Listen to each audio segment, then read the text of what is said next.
করেছে, কিন্তু আজকে সিলেটকে অবহেলিত করে রাখা হয়েছে।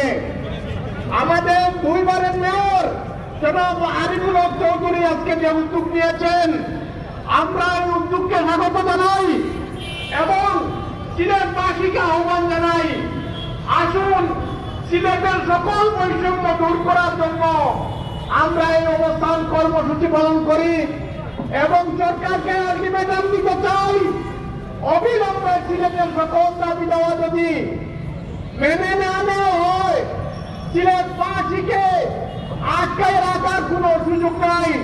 সিলেটবাসী আজকে ঐক্যবদ্ধ হয়েছে, এজন্য আসুন আমরা সকলে মিলে এই বৈষম্যহীন সিলেটকে আমরা বৈষম্য মুক্ত সিলেটকে বৈষম্যহীন করে তুলি। আজকে সিলেটের জেলা প্রশাসক থেকে শুরু করে সকল অফিস আদালতে সিলেটের মানুষ আজকে নাই।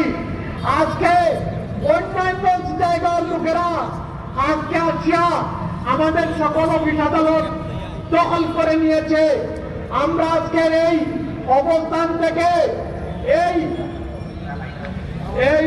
অবস্থান থেকে আমরা বলতে চাই, আজকে সিলেটের যে মহাসড়ক রয়েছে সেই মহাসড়কে আজকে সিলেটের মানুষ আজকে দেখাই যেতে পারে না।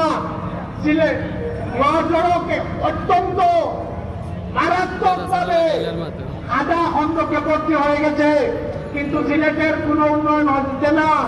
আমরা আজকের এই অবস্থান থেকে বলতে চাই, আসুন সিলেটবাসী ঐক্যবদ্ধ হয়ে গেলে কোন সরকার এই বৈষম্য সিলেটকে বৈষম্য মুক্ত করতে হবে।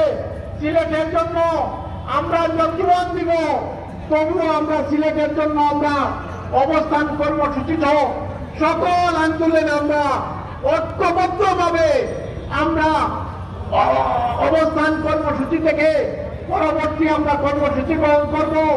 সেই কর্মসূচিতে সকল সিলেটবাসীকে আহ্বান জানাতে চাই, আসুন আমরা ঐক্যবদ্ধভাবে আমাদের দাবি দেওয়া